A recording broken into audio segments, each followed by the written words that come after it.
नमस्ते बच्चों। आज हम अन्याय के खिलाफ लड़ाई में वाक्यांश के लिए एक शब्द और वाक्य शुद्धिकरण के बारे में अभ्यास करेंगे। तो आइए पहले जानते हैं वाक्यांश के लिए एक शब्द क्या है। कथन में लंबे लंबे वाक्यों का प्रयोग करने तथा शब्दों को परिभाषित करने के बजाय यदि एक शब्द का प्रयोग किया जाए तो कथन अपने आप ही संक्षिप्त और स्पष्ट हो जाता है। वाक्य या वाक्यांश के लिए एक शब्द का प्रयोग कथन में आकर्षण और सौंदर्य भर देता है। अपने आशय और मंतव्य को संक्षेप में प्रकट करने के लिए ही ऐसे शब्दों को गढ़ा गया है जिन्हें गागर में सागर कहा जाता है। इसलिए अपनी भाषा को समर्थ, प्रभावी तथा आकर्षक बनाने के लिए ऐसे शब्दों की जानकारी रखना नितांत आवश्यक है। तो आइए देखते हैं कुछ उदाहरण। प्रश्न संख्या 1 में जो दूसरों के अधीन हो पराधीन, दूसरों के द्वारा की गई सहायता सहयोग, न्याय के अनुसार कार्य न करना अन्याय, गुप्त संदेश देने वाला गुप्तचर, जो देश के लिए शहादत दे शहीद। भाषा में संक्षिप्तता तथा गंभीरता लाने के लिए वाक्य या वाक्यांश के स्थान पर एक उपयुक्त शब्द रखने की प्रक्रिया को वाक्य संक्षेपीकरण भी कहते हैं। इस प्रक्रिया में कम से कम शब्दों में अधिक से अधिक भाव अभिव्यक्त किए जा सकते हैं। ये संक्षिप्त शब्द संपूर्ण वाक्य या वाक्यांश को अपने में समेटे होता है। जैसे देश के लिए शहादत दे, इसके स्थान पर शहीद कहना या लिखना अधिक उपयुक्त है। तो आइए देखते हैं निम्नलिखित वाक्यांशों के लिए दिए गए विकल्पों में से सही शब्द छांटकर घेरा लगाइए। पहला है जिसकी उपमा ना हो अनुपम, जिसका अंत ना हो अनंत, जो कहा ना जा सके अकथनीय, अच्छे आचरण वाला सदाचारी।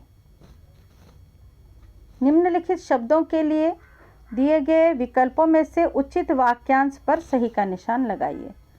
अविश्वसनीय के लिए कौन सा वाक्यांश प्रयोग होगा?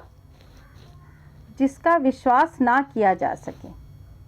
यथाशक्ति के लिए शक्ति के अनुसार। शरणार्थी जो शरण में आ गया हो। अल्पाहारी जो कम खाता हो। अतुलनीय जिसकी तुलना ना की जा सके। अब आइए प्रश्न संख्या 4 में हम लोग देखते हैं कि मोटे काले शब्दों के स्थान पर वर्ग पहेली में से उपयुक्त शब्द छांटकर वाक्य को दोबारा लिखिए। ऊपर कही गई बात याद रखने योग्य है। अब ऊपर कही गई के लिए आपको एक शब्द का प्रयोग करना है, वो वर्ग पहेली में से ढूंढ के लिखना है। तो वाक्य कुछ इस प्रकार होगा। उपर्युक्त बात याद रखने योग्य है। ख वसंत ऋतु में प्रकृति की शोभा देखने योग्य होती है। देखने योग्य के लिए शब्द प्रयोग किया जाएगा दर्शनीय। वसंत ऋतु में प्रकृति की शोभा दर्शनीय होती है। जो शरण में आया हो उसकी रक्षा करनी चाहिए। अब काले मोटे अक्षर में जो शरण में आया हो है, इसके लिए एक शब्द होगा शरणागत। तो उत्तर होगा शरणागत की रक्षा करनी चाहिए। सीता चित्रकूट में पत्तों की बनी कुटिया में रहती थी। उत्तर होगा सीता चित्रकूट में पर्णकुटी में रहती थी। पानी का बुलबुला क्षण भर में नष्ट होने वाला है। काले मोटे अक्षरों में क्षण भर में नष्ट होने वाला के लिए क्षणभंगुर शब्द है। तो वाक्य कुछ इस प्रकार होगा। पानी का बुलबुला क्षणभंगुर है। प्रश्न संख्या 5 निम्नलिखित वाक्यों में आए मोटे काले शब्दों के लिए दिए गए विकल्पों में से उचित शब्द चुनकर रिक्त स्थान भरिए। उसकी बात का कोई उत्तर ना दे सका, सब निरुत्तर हो गए। निरुत्तर सही जवाब है। जो आकाश में विचरने वाला है वह नभचर है। इस संस्थान में छात्रों के रहने का स्थान भी है। सभी छात्र यहाँ छात्रावास में ही रहते हैं। जो इतना कम खाता हो उस अल्पाहारी के साथ दावत में जाना बेकार है। प्रश्न संख्या 6, निम्नलिखित वाक्यांशों के लिए एक शब्द लिखिए जिसका भाग्य अनुकूल न हो अभागा, मर्जी के अनुसार मनमर्जी, विशाल हृदय वाला उदार, जिसका कोई अपराध न हो निरपराध, अनुकरण करने योग्य अनुकरणीय। अब आते हैं, नीचे दिए गए वाक्यों में किसी न किसी प्रकार की कोई अशुद्धि है, वाक्यों को शुद्ध रूप लिखिए। क, कल माताजी आ रहे हैं। सही उत्तर होगा यानी शुद्ध वाक्य होगा कल माताजी आ रही हैं। मैं आपका दर्शन करने आया है। दर्शन हमेशा बहुवचन में प्रयोग होता है, इसलिए वाक्य कुछ इस प्रकार होगा, मैं आपके दर्शन करने आया हूँ। उसके बाद अनेक स्त्री पुरुष वहाँ आए थे। ये होगा सही जवाब। अनेकों नहीं होता है, अनेक अपने आप में ही बहुवचन है, तो अनेक स्त्री पुरुष वहाँ आए थे। दुष्टों के भय से डरो मत। सही उत्तर होगा दुष्टों के भय से मत डरो। उसे लगभग पूरे अंक प्राप्त हुए। उसे पूरे अंक प्राप्त हुए। करीम देखने गया है सिनेमा। उत्तर होगा करीम सिनेमा देखने गया है। एक गीतों की पुस्तक ला दीजिए। सही उत्तर गीतों की एक पुस्तक ला दीजिए। कृपया हमारी बात सुनने की कृपा करें। इसका दो प्रकार से हो सकता है, कृपया हमारी बात सुने या हमारी बात सुनने की कृपा करें। यहाँ ताज़ा फलों का रस मिलता है। सही जवाब। उसके बाद रोगी को काटकर सेब खिलाओ। रोगी को सेब काटकर खिलाओ। सही जवाब। अब दिया गया है प्रश्न संख्या 8 में निम्नलिखित विकल्पों में से सही विकल्प यानी शुद्ध वाक्य को छांटकर लिखिए। क में 4 वाक्य दिए गए हैं विकल्प, उसमें से सही वाक्य आपको सही का निशान लगाना है। तो सही वाक्य है यहाँ ईमानदार और उदार लोग रहते हैं। ख, सही वाक्य है नेताजी भाषण दे रहे हैं।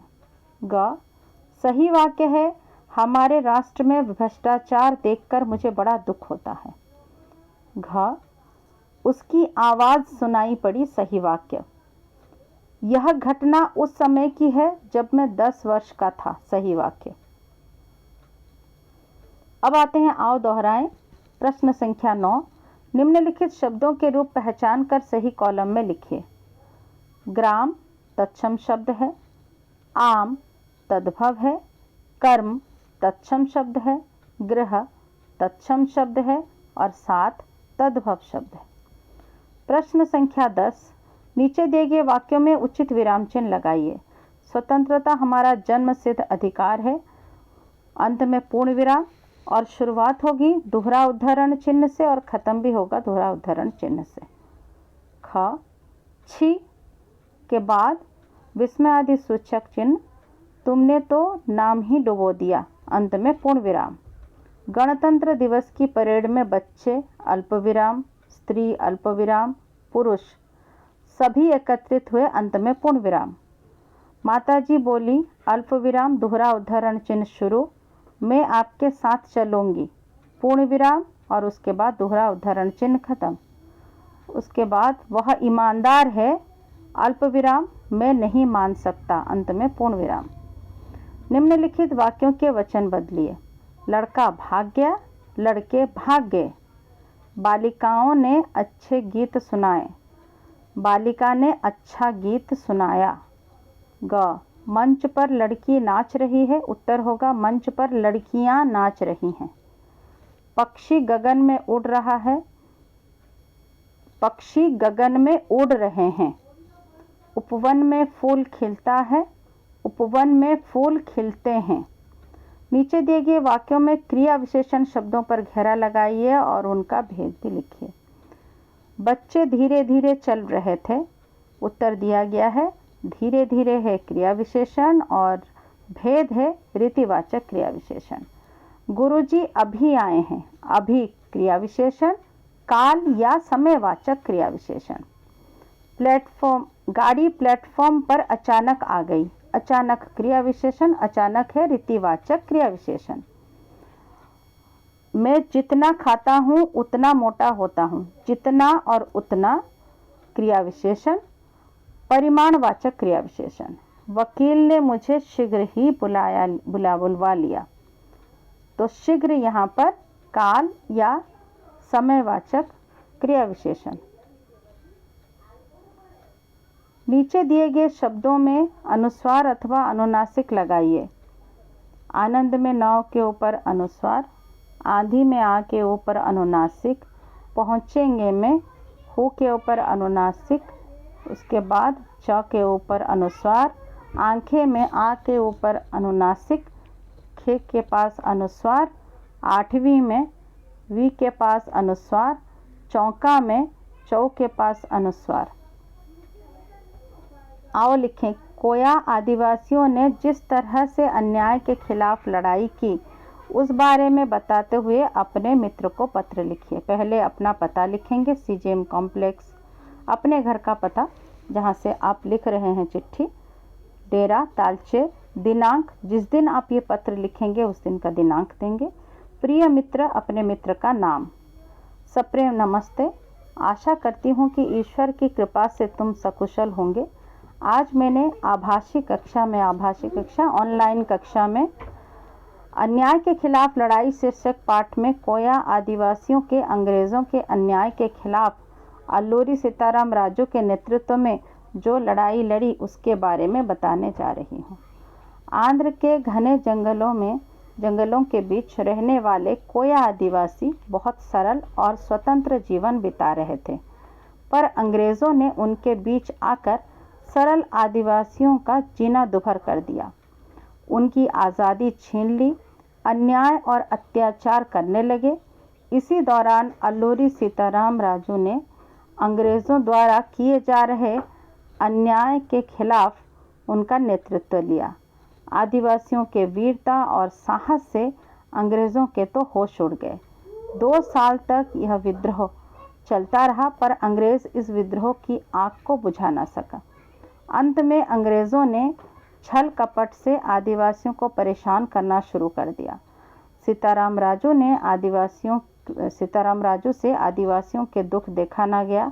उनकी रक्षा के लिए सीताराम राजू ने अंग्रेज़ों के सामने आत्मसमर्पण कर दिया।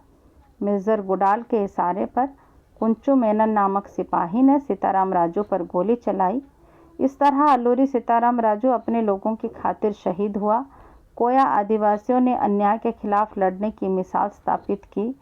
सीताराम राजू के जीवन से मुझे प्रेरणा मिलती है कि मैं भी देश के लिए अपने प्राण न्यौछावर करने से पीछे नहीं हटूंगी।